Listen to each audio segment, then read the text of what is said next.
जो कि देश का पहला होम मिनिस्टर और डिप्टी पीएम सरदार वल्लभ भाई पटेल, उनके जो जन्म तिथि है, उस तिथि को हम एकता दिवस के नाते मनाते हैं। और देश के यशस्वी प्रधानमंत्री नरेंद्र भाई मोदी जी ने 2014 साल से ये शुरुआत किया है और साथ ही साथ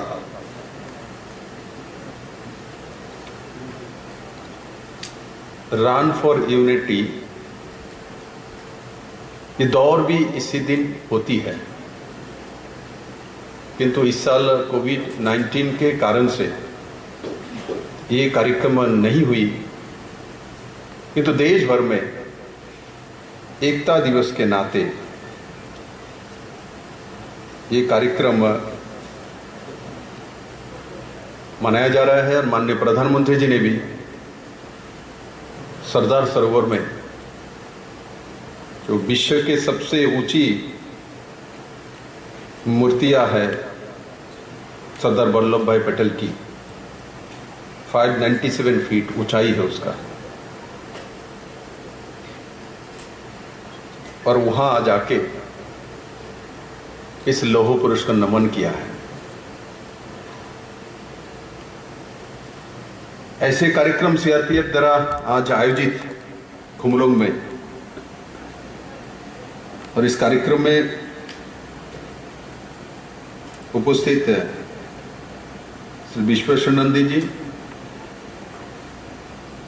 जिनके बारे में त्रिपुरा नहीं पूरे भारत और विश्व के लोग जानते हैं, क्योंकि उन्होंने दीपा कर्मकर जैसा एक लक्ष्मी और भारत की एक तेजस्वी कन्या को आगे बढ़ाया। ऐसे विश्वेश्वरानंद जी और दीपा कर्मकार, जो कि इतने कम समय में खेलकूद में इतने आगे बढ़ने के बाद भी, और साथ ही साथ भारत में अकेला लड़की है मेरे, जिसको तीनों अवार्ड मिली है, किंतु मैंने कभी भी उसके अंदर कोई घमंड व कोई अहंकार, ईगो नहीं देखा। मैं ऊपर वाला को प्रार्थना करूंगा वो ऐसे ही रहे और आगे बढ़ते रहे और भारत का नाम भी आगे रोशन करे। सतपाल रावत जी, आईजीपी सीआरपीएफ, और यहां उपस्थित सभी त्रिपुरा सरकार के अधिकारी, सीओ, टीटीएडीसी,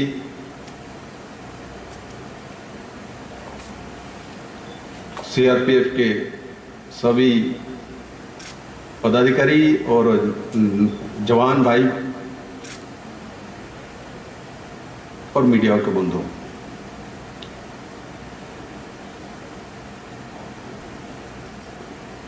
सरदार वल्लभ भाई पटेल ऐसा एक व्यक्तित्व है जिन्होंने बिना युद्ध, बिना रक्तपात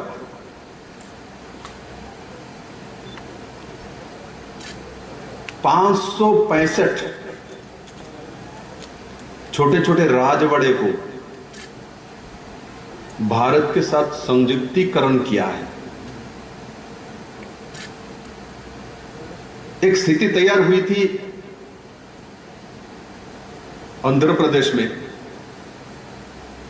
किंतु कूटनीतिक तरीके से वो भी उन्होंने समाधान किया है। एक तरह प्रखर कूटनीतिविद, वीर, लौह पुरुष, नहीं हिलने वाला व्यक्ति, जो तय किया है वहां तक जनाई है और जो लक्ष्य के बिंदु है वहां पहुंचना ही है, वो भी बिना रक्तपात। ऐसा महान व्यक्ति का जन्मदिन है, देश भर हम लोग इसको मनाते हैं। सीआरपीएफ ने भी खुमलुंग में इसको मनाने का निर्णय लिया और मुझे आप लोगों ने बुलाया है। मैं आप लोगों का आभारी हूं।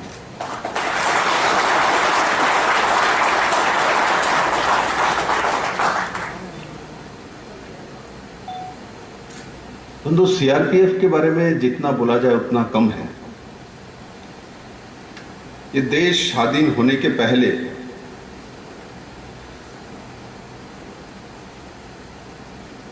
ये यूनिट बनी थी और बाद में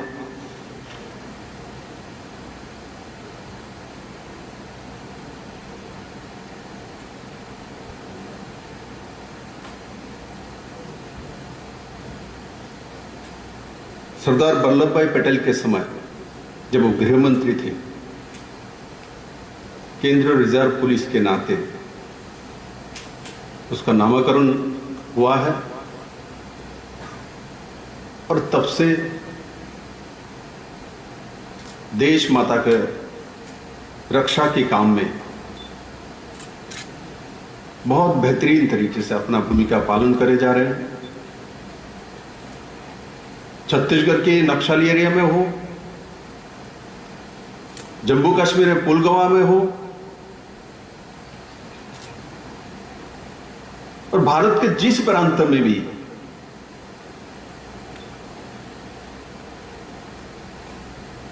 देश के हित में सीआरपीएफ का जरूरत पड़ा तो बखूबी उसको निभाया है और वही बहुत जवानों ने अपना बलिदान भी दिया। मुझे गर्व है हमारे पास सीआरपीएफ जैसा यूनिट है। मैं तो कहता हूं पूरे दुनिया भर में जितने भी रिजर्व पुलिस बल है, इसमें से बेहतरीन पुलिस बल सीआरपीएफ। कभी भी झिझक नहीं। मुझे आज भी याद है,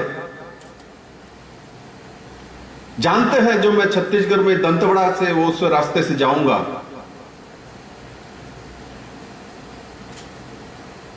वहां में मेरा जीवन भी जा सकता है, किंतु उस कारण से उस बटालियन से ट्रांसफर ले लेना, रुक जाना, ऐसा मुझे सुनाई नहीं दिया। जम्मू कश्मीर से 370 आर्टिकल 35 जब भारत सरकार ने देश के तेजस्वी गृह मंत्री अमित भाई शाह जी ने निर्णय ले लिया तो देश में एक प्रधानी रहेगा, एक निशानी रहेगा और एक विधानी रहेगा, तो किसको भेजा था? इसका तैयारी के लिए बड़े मात्रा में, मुझे जहां तक याद है 10,000 के आसपास सीआरपीएफ को भेजा गया। मैं नहीं कहता हूं आईटीबीपी का जवान हो, बीएसएफ का जवान हो, बाकी हमारे जितने भी जवान है सबको शेर है, सब लोग भारत माता के संतान हैं, किंतु देश के गृह मंत्री ने सीआरपीएफ को विश्वास रखा। इतने ऐतिहासिक काम है, कठिन काम है, उस काम के लिए सीआरपीएफ को ही चुना और भेजा। आज तक टू तक नहीं हुई और लोकसभा और राज्यसभा में जब 370 आर्टिकल 35 का समाप्त करने का घोषणा किया है तो किसी भी उग्रवादी संस्था को हिम्मत नहीं हुई सीआरपीएफ के जवान के सामने सीना तान करके खड़ा होने का।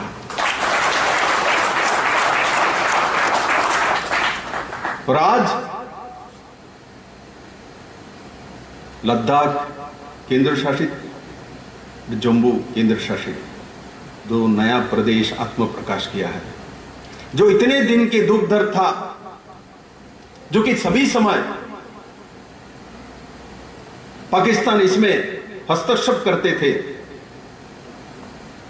इस मामले में मेरे सीआरपीएफ और बीएसएफ के जवानों के सामने किसी का नहीं चला तो देशभक्त नागरिकों का चला। अमित भाई शाह, नरेंद्र भाई मोदी जी, प्रधानमंत्री जी का जो विश्वास है, उनका विश्वास चले। देखिए बंधु, युद्ध जीतने के लिए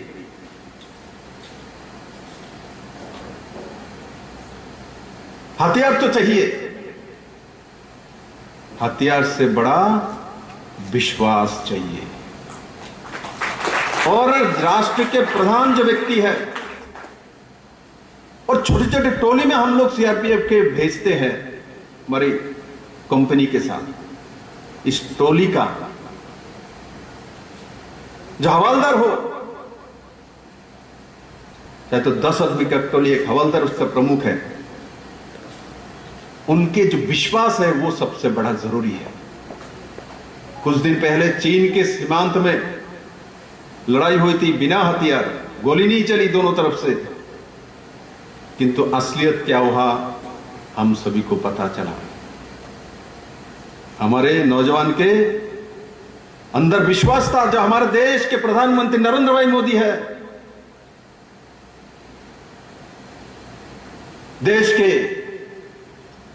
रक्षा मंत्री राजनाथ सिंह जैसा देशभक्त है, देश के गृह मंत्री अमित भाई शाह जैसा व्यक्तित्व है, और जिसके कारण से हमारे नौजवानों को, हमारे जवानों को अंदर वो विश्वास और भी दृढ़ता के साथ स्थापित हो गया है। और जिसके कारण जब हाथापाई हुई, उसमें भी हमारे जवान ही जीते हैं प्रमाण होते हो गए। और उसके बाद कूटनीति में भी हमने चीन को हराया है, और पूरे दुनिया के देश चीन को भीटो मारा है, बोले आप गलत कर रहा हो। एक तरफ तो हमने कुश्ती में भी हराया और कूटनीति में भी हराया, जो कि सरदार वल्लभ भाई पटेल जी का दिया हुआ वही रास्ता है। एक तरफ लौह पुरुष है, जो बोलता है वो करना है, और दूसरी तरफ कूटनीति है। ये दोनों को देश के प्रधानमंत्री नरेंद्र भाई मोदी जी ने बखूबी निभाया है, और हमें पूर्ण विश्वास है सीआरपीएफ के जवान पूरे देश भर में जिस तरीके से काम कर रहे हैं, राष्ट्र हित में, राज्य हित में। जब भी किसी प्रांत में कोई अनैतिक घटना देश के साथ होती है, तब सीना तान करके वह खड़ा हो जाते हैं। नहीं सोचते जो मेरा पीछे परिवार है, मेरे पत्नी है, मेरे बेटा है, बेटी है, माँ है, पिताजी है, मेरा एक दुनिया है, वो सब कुछ भूल के एक ही याद रहता है, जो मेरा देश सबसे आगा है, और मुझे जो काम दिया गया है, देश के हित में दिया गया है, मैं किसी भी हालत में देश के हित के साथ कॉम्प्रोमाइज नहीं करूंगा। ऐसे सीआरपीएफ के सभी जवानों को मैं बहुत बहुत बधाई देता हूं शुभ विजय का, और आगामी दीपावली की भैया दूज भी आ रहा है, यह लक्ष्मी पूजा भी काल हुई है। ये जो महीना है त्योहार का महीना है, किंतु कोरोना के कारण से हम लोग अच्छे ढंग से मना नहीं पा रहे हैं, बहुत सारी पाबंदियां हैं, किंतु जीत लेंगे। भारत हारने वाला देश ही नहीं है। मुगल ने 600 साल राज किया, भारत को नहीं हरा पाया। वही रूप, वही चेहरा, वही वीर 600 साल के बाद भी भारत का स्वभाव परिवर्तन नहीं हुआ, भारत के संस्कृति का परिवर्तन नहीं हुआ, भारत के चेहरा का परिवर्तन नहीं हुआ। 200 साल अंग्रेज ने शासन किया। अंग्रेज भी सोचता था जो हमने तो इनका स्ट्रक्चर ही बदल दिया, कि हम चले भी जाएंगे तो यहां से सब अंग्रेजी बनेंगे, किंतु ऐसा नहीं हुआ। नरेंद्र भाई मोदी जैसा सुपुत्र है, उन्होंने न्यू एजुकेशन पॉलिसी लागू कर दिया और बोला 5th तक मातृभाषा में आप पढ़ सकते हैं, लिख सकते हैं, आपका अधिकार है। ये भारत देश है, हम अपने मातृभाषा में 5th तक पढ़ेंगे, बांग्ला में पढ़ेंगे, ककबड़क में पढ़ेंगे, हिंदी में पढ़ेंगे, मणिपुरी में पढ़ेंगे, असमी में पढ़ेंगे, भोजपुरी में पढ़ेंगे, पंजाबी में पढ़ेंगे, मराठी में पढ़ेंगे। कोशिश तो बहुत लोगों ने किया, किंतु हारा किसी ने नहीं पाया भारत को, क्योंकि ये देश ऐसा एक देश है जिसमें 6 ऋतु है।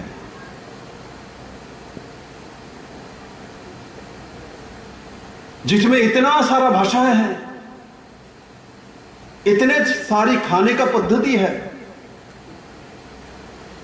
इतने सारे कृष्टि है, किंतु एक जगह पे हम लोग एक है। वो क्या है?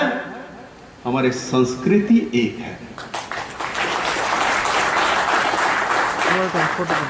हमारे त्रिपुरा में, वेस्ट बंगाल में,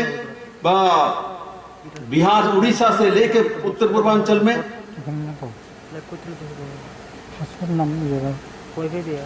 संक्रांति होती है, तो साउथ में पोंगल भी होती है। आप अपना काम करेंगे और साथ ही साथ हम लोग जो राज्य और देश चलाने वाले लोग हैं, जिनको दायित्व मिला है, आप लोगों के परिवार कैसे ठीक रहे, क्वार्टर कैसा ठीक हो, बच्चे का स्कूल कैसे अच्छे हो, आपके छुट्टी सही समय मिल रहा है क्या नहीं, आपको अच्छे खाना मिल रहा है क्या नहीं, आपके अच्छा ड्रेस मिल रहा है क्या नहीं, आपके सैलरी सही समय मिल रहा है क्या नहीं, आपका इंक्रीमेंट सही समय हो रहा है क्या नहीं, ये हम लोगों का देखना ड्यूटी है। हम लोग उसी दिशा में काम करते हैं, आगे भी करेंगे। और माननीय प्रधानमंत्री वो व्यक्ति है जिन्होंने 42 इयर्स का 1 रैंक 1 पेंशन 42 साल से इंडियन आर्मी का डिमांड था। 2014 के इलेक्शंस के पहले मोदी जी ने बोला था, मैं सत्ता में आऊंगा तो मैं देश के आर्मी के जवानों का ये डिमांड में पूरा करूंगा। और जैसे ही आया है 1 रैंक 1 पेंशन दे दिया है। और साथ ही साथ आज कोरोना के अंदर आर्थिक स्थिति बहुत अच्छी नहीं है पूरी दुनिया का, किंतु कहीं भी डिफेंस में व होम में किसी जगह पे कटौती नहीं की, ना त्रिपुरा सरकार ने किया, ना भारत सरकार ने किया।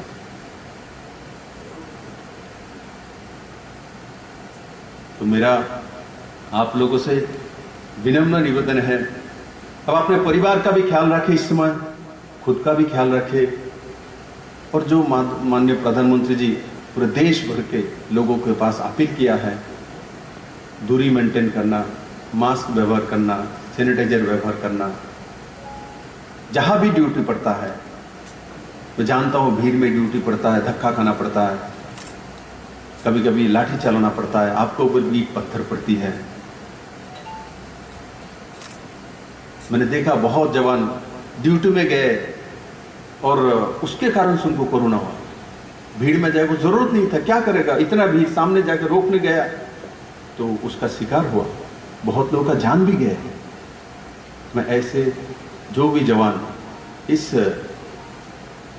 कोरोना नामी अतिमारी से जिनका प्राण चला गया, मैं ऐसे जवान एवं उनके परिवार के प्रति भी समवेदना व्यक्त करता हूँ और मेरा आशा है आप लोग जो अभी भी ड्यूटी कर रहे हैं, मैं इतना ही बोलूँगा, जो अपने के संभाल के ड्यूटी करना, अपना जीवन बचा के रखना, क्योंकि आपका जीवन देश के लिए बहुत ज़रूरी है और कोरोना आप लोगों को हरा नहीं सकता। आप लोग आगे जाके और भी अच्छे से काम करेंगे और कोरोना को हम हरा देंगे। त्रिपुरा में एक समय 60 के नीचे था रिकवरी रेट, अभी 94% रिकवरी रेट आ गया है। तो हम लोग आगे बढ़ेंगे, कोरोना को पीछे छोड़ेंगे। और आज के इस कार्यक्रम में आप लोगों ने बहुत अच्छे से सांस्कृतिक संध्या किया है, विशेष करके हमारे जनजातियों के सभी जो मूल डांसेस है उसको सामने रखने की कोशिश किया। और हमारे त्रिपुरा के जनजातियों का हृदय के भाव आप लोग जानते हैं। मुझे आप लोगों पर गर्व है और मुझे आमंत्रित करने के लिए मैं दोबारा IG CRPF को बहुत बहुत धन्यवाद करता हूँ। सबको दीपावली के लिए बहुत शुभकामनाएं देता हूँ। आपके घर में लक्ष्मी आए, आपके घर अच्छा रहे, आपके घर खुशहाल रहे, आप सुस्त रहे, अच्छा रहे। सबको बहुत बहुत धन्यवाद। जय हिंद, भारत माता की जय।